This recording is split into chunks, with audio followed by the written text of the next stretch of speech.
Joining us now is OjyOkpe with stories trending around the world. Hello, Jinik. Good morning, Dr. Bati. How are you this morning? Good morning, Ayo. Good morning. Perfect. Good morning, Rufy on fire. Don't worry, as always. Well, all right.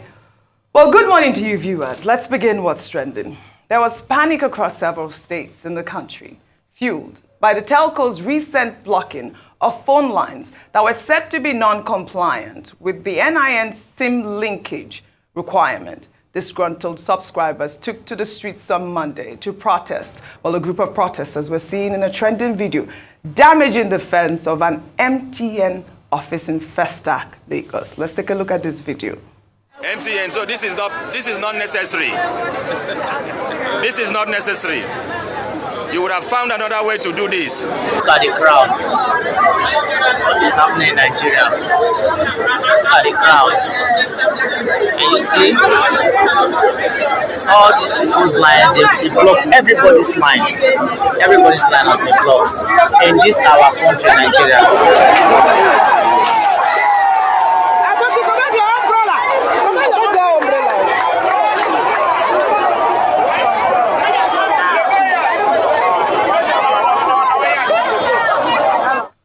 This was unfortunate. We got footage from Osun State, Osogbo, that was Festac. But, you know, the issue has been resolved, as I heard from yesterday. But in the meantime, fuel queues have returned.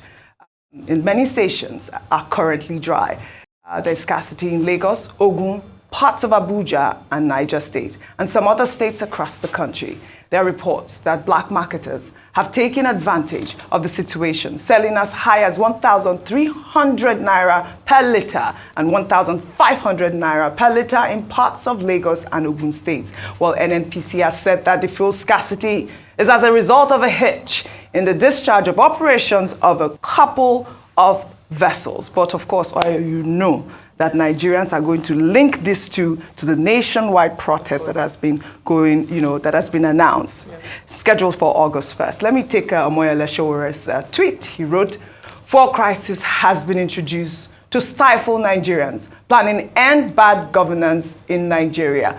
Telcos, MTN, Glow World, Airtel Nigeria are deliberately targeting Nigerians to slow down their ability to communicate and mobilize. Nigerians are determined more than ever to end bad governance in Nigeria." I mean, can you blame Omoyele Sowore at this point with that information? But as we have talked about, Ajuri Ngilali was on television yesterday saying that Tinubu is backing a peaceful protest. No one is stifling Nigerians to go out and protest. The idea is that it has to be peaceful. Yes, and in that show of what he has said, the NCC has actually directed that all lines that were blocked by MTN ought to be unblocked. Yes. Right. So so hopefully today we'll see some sanity. But as you see from footage there, the people who destroyed properties of MTN, now that their lines will be unblocked, what will they do about that? So it's just this pen chance for destroy, get upset and do that. That's the difficulty. Almost gives a foretaste and then credence to what has been said with regards to things getting violent, because people are hungry and angry. And I mean, just look at this. Yes. They are going to unblock their lines now. What will then happen? I hope the people who were responsible for this will be apprehended. Absolutely. This was provoked by MTN. I hope that MTN will take, also as well, responsibility for that. But shouldn't. Can you imagine not being able to use your line for a couple of days? Some people didn't have Wi-Fi or anything. But Oji, let me also say something about complicity and responsibility on the part of Nigerians. In 2020, when this announcement was made, a deadline of December 2023 was given for everyone to link their lines to NIN. This deadline had been shifted a number of times, and I recall, and I believe that the latest deadline was meant to be July 31st. In compliance with that, MTN then went ahead, because the number of people have gotten several deadlines, messages, go and link. The only thing I'll then say is inefficiency of the NCC in some parts, because some people who linked their NIN still had their lines blocked. This is the complaint of many. Yes, but that's what there are happened. also people who didn't link the NIN despite the many calls by NCC, advocacy by even the telcos themselves, sending out messages, will give you free spots, and people just didn't bother to do it. You're and right. then last minute they start rushing. But so just to mention that, I'm glad that the directive has been given, and just to say that it's also an indication that it was not sabotaged by the government to block Nigerians from making telephone calls. Well, all right. Let's take reactions to President Bola Ahmed Tinubu's directive to the Nigerian National Petroleum Company Limited to sell crude oil to the Dangote Petroleum Refinery and other refineries in Naira, while billionaire businessman Femi Otedola, who is reputed as strong man of the financial and capital markets and a long-time associate of the president of the Dangote Group, Aliko Dangote, shared the news in a post on X with the caption, President Tinubu offers lifeline to Dangote Refinery, NNPC to sell crude to it in Naira. Well, he also wrote, to ensure the stability of the pump price of refined fuel and the dollar-naira exchange rate, the Federal Executive Council adopted a proposal by President Tinubu to sell crude to Dangote Refinery and other upcoming refineries in Naira. Dangote Refinery at the moment requires 15 cargoes of crude at a cost of $13.5 billion yearly. NNPC has committed to supply 4, but the FEC has approved that the 450,000 barrels meant for domestic consumption be offered in Naira to Nigerian refineries using the Dangote Refinery as pilot. The exchange rate will be fixed for the duration of this transaction. Afrexim Bank and other settlement banks in Nigeria will facilitate the trade between Dangote and NNPC Limited. The game-changing intervention will eliminate the need for international letters of credit. It will also save the country of billions of dollars used in importing refined fuel. I mean, this is completely amazing, great news for Nigeria and the currency. But I mean, Femi Otedola now, he has turned into a blogger over the refinery's debacle. His tweets on the refinery now has garnered a total of over 8 million views combined. I mean, it is nice to see that he has been supporting his longtime friend. In fact, they are both vacationing in Monaco as we speak. I think it's a good development, good decision that the Tinubu government has taken. They say thinking out of the box. Zak Adidich says, okay, it will help stabilize the Naira. It will help with foreign exchange issues. About $7.3 billion will be saved. All of that is brilliant. The question is, what impact will it have on the pump price of fuel? We would like to see that. The second question is, when Dangote raised the alarm, he wasn't asking for payment in Naira. He just said, let us have crude so that we don't have to go and buy from abroad. Let us also sell in at market rate. And all of that conversations are started. Now, as for Femi Otedola supporting Dangote Refinery, well, Femi Otedola is an activist investor. Absolutely. He is also an investor in the Dangote Refinery. But he has also helped, like Zak Adidiji, to identify the advantages. The third question is the question that was raised in our conversation with Issa Aremu. Where is the crude going to come from? I think that President Tinubu should go beyond this symbolic gesture to now work on the crude. And I listed some of the oil blocks that the investors, the private investors, have not been given the operatorship rights. OML 11, 25, 26, 42, and even the OPL 245 that have been very controversial. Take OML 2042. The community is fighting NNPC over it, to such an extent that NNPC in the last few days had to give them a generator of about 2,000 capacity megawatts just to help that community. So there are community issues, there are production issues, because if you need 650,000 barrels for Dangote, 450,000 for the local refineries, then of course you have to be able to have access to crude oil. And NNPC Limited, with local investors like Nestle Oil, Dangote, and all of that, you know, they have a sharing formula in some of those oil blocks That also will have to be resolved. Right. That's why we can praise President Tinubu, that he has gone from symbolism to action. Yes, absolutely. Like I said before, it's great to see Femi Otedola always supporting Aliko Dangote in the way that he's been doing. Kudos to him. But you know, he's not only just supporting his friends, he also supports his children. Well, Femi Otedola showed off his dance skills as he joined his 3 daughters, musician Tolani, DJ Copy, and Teni, L'Oreal's first African digital ambassador, in a viral Swallow Bam dance challenge. Let's take a look. Have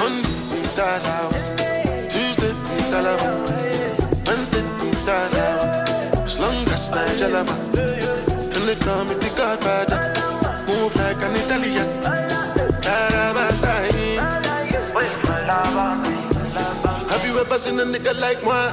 This is my brother. Introduce him to Governor Adeleke. He will learn some moves. But he did well in that dance move, really. I thought so. That dance challenge. Yes. When according to DJ Copy, chairman dances Swalabam. Swalabam. That is the new dance. So yes. Before anyone can criticize Dr. Batu, show us the dance. If you can do I it. love Ayo's comment. If you can do it, you can. If you cannot. Okay. No. Let Otedola go and consult Dino Balaye or Governor Adeleke. Rufai. No, Who's there? you forgot Rufai. Rufai. Dance. Let him sing. Swalabam. We all do it. Rufai will always take a dance challenge. Look at it. This one is Ngwongwo Chalaba. Well, all right. Kudos to Otedola. His daughters are beautiful. Yeah. Well done. But before we continue on what's trending, I wanted to highlight this front cover by The Economist showing United States Republican presidential candidate Donald Trump and his vice, J.D. Vance, captioned, "Where will Donald Trump and J.D. Vance take America?" which was mirrored in a new portrait by Igboje Aige Mokwede and his wife, Ofovwe, founders of the Aige Mokwede Foundation, which was set up in 2020 to promote an Africa in which all citizens are empowered to pursue their goals and aspirations, as well as contribute to the economic development of their communities. Igboje, as we all know, is a philanthropist and the chairman of Access Holdings, while his wife, Ofovwe, is a lawyer and also a banker with over 30 years' experience working in the financial and non-for-profit sectors. Powerful image. I mean, these are power couples, but most importantly, they have given back to Nigeria and Africa at large with their Mokwede Foundation. Really quickly. Absolutely, very quickly. This caption on The Economist was, "Where would J.D. Vance and Trump take America?" I think it's "Where would Ig and Ofoway take Nigeria?" And they've been taking Nigeria since 2020, like you highlighted, through the foundation. They're very big on civil service reform, and also on public administration. And I know that they've actually sponsored a number of people, young people, current and future leaders, to the Blavatnik School of Government in Oxford University. Absolutely. And I think that's such a way of giving back, especially because they recall during their growing years that the civil service was something to be proud of. And it's a critical part of building a nation if our public sector can work. So brilliant work and great imagery there. Brilliant. It looks like a Kelechi Amadi Obi picture. Well, I don't know yet, but it is brilliant to see both of them continue to champion good governance in Nigeria. Kudos to Igboje and Ofovwe. Well, speaking of the protest, the United States, the United Kingdom, and Canada have issued security alerts to their citizens in Nigeria, warning of potential violence during the planned nationwide protests. In several travel advisories, the 3 countries cautioned their citizens to avoid areas where confrontations between security agencies or protests might occur. The U.S. mission in Abuja urged Americans to avoid the rallies, advising them to stay clear of crowds and demonstrations and stay updated via local media. Well, young people took to the streets in Lagos on Monday and held a counter rally to say no to the planned nationwide protest scheduled for August 1st. The protesters were said to have converged from different parts of Lagos to express their support for the Tinubu-led administration while calling on other youth to shun violent protests. Let's take a look.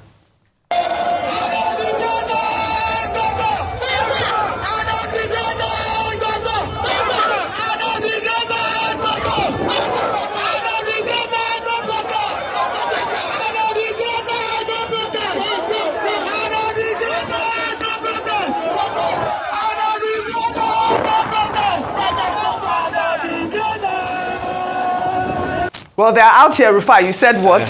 You no see here.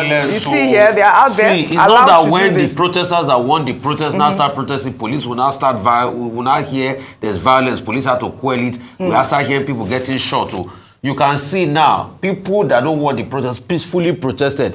No violence. So and we don't want a case that these people that are protesting their own will now go and join the protesters. There was no violence because I'm seeing all the propaganda people are trying to even wrap around 2012. I love this that point. There were 12 people that were killed all over the country. In Lagos, there was no violence. It was only the killing of Demola Yaya Bato, and it was away from the protest ground. The Demola were playing football. Police was passing around there. They said they had blocked the road, and the skirmish occurred. And that police officer was there. So no violence now.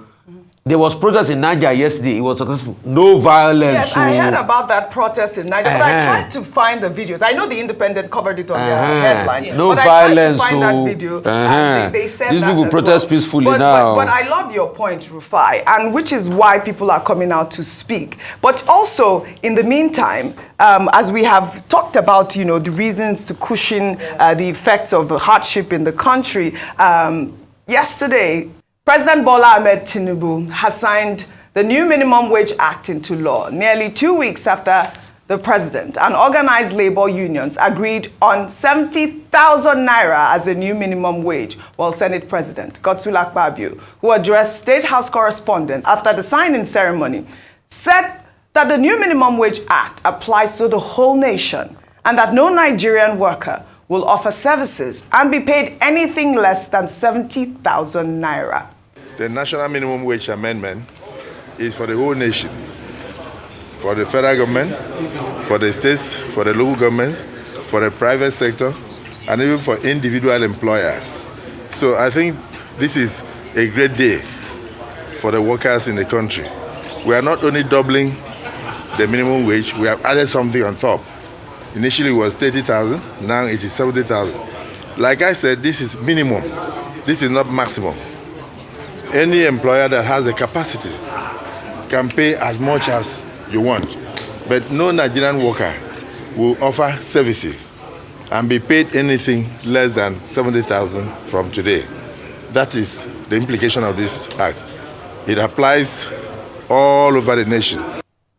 Well, all right. Rufai, we took this story last week. And we talked about Section 4 of that 2019 National Minimum Wage Act, which, says that workers cannot ask for that 70,000 naira minimum wage if it's not more than 25 people in one company. But now we are hearing Senate President again reiterating his point, which is to say that every Nigerian worker will get 70,000 naira, whether it is a gateman, whether it is a nanny or a housekeeper, all of it. So, it's great to hear this. It's great to hear that, Nigerians can now all have 70,000 naira. But have they amended that act? That is the implication. But this is what Akpabio is saying. It does mean that they have amended that act, Section 4. Does that mean? Based on the amendment that I was hearing a commentary on the radio, I was driving one of these and I'm hearing the commentary on. I think they said they've amended it 25 to 10 companies that have 10. Not more than 10 members of staff. But I will not want to take that hook, line, and sinker because I have not seen that bill myself until I take that bill and read it. Like lawyers like that will say that if you have not seen the document, you can't comment on it. So until I take that comment, that's when I'll be able to react to this. But most importantly, I think what we should cry about is what Mr. Isa Remo came to say here. In 1981, when we started this minimum wage journey, when they finally haggled back and forth under Shehu Shagari and they arrived at 125, dollar then was 0.70 kobo to $1. That 125 minimum wage then was going close to $250. Isn't it bad how things have gone down so much that today, from close to $215, $215, from close to $215, today we have less than $45 or $50 as minimum wage. All right. Well, let's see what the workers come out to do. It's one of the poorest ever in dollar terms in the country. Right. Well, it's all a sad reflection. Well, every Nigerian worker will get 70,000 naira every month, according to Senate President Akpabio. We'll take our final story. Well, dignitaries and celebrities turned up for the first female managing director and chief executive officer of Fidelity Bank PLC, Dr. Nneka Onyeali-Ikpe, who turned 60 on July 28, while among the dignitaries present at the event, which took place at the Balmoral Convention Center, where the presidential candidate of the Labour Party, Peter Obi, and the Lagos State Governor, Babajide Sanwo-Olu, Nigerian highlight musician Flavour Nnabania performed a medley of songs, including his hit single, Big Bola. Let's take a look. Now you know, now you know, if you know, you know, the big ballers in town. Now you know, now you know, forget what they know them, yes. Akpabio, how much is money? It's nothing. Ballin', premium or nothing. Now you know, now you know, now you know, now you know. Forget what they know them, yes.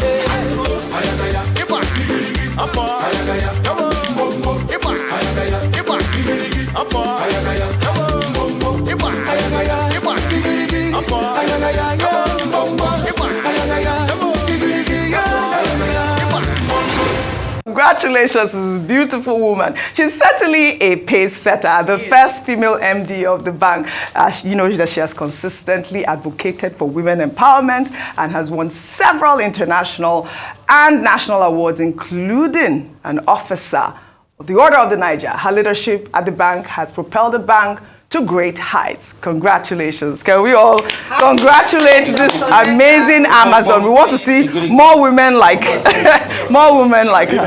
Yes. She's Ikpe's wife. Really? It's just this picture now. Fantastic. Associated. Yes. But what she has done with Fidelity Bank is remarkable. The CBN, I think in April, talked about recapitalization and all that.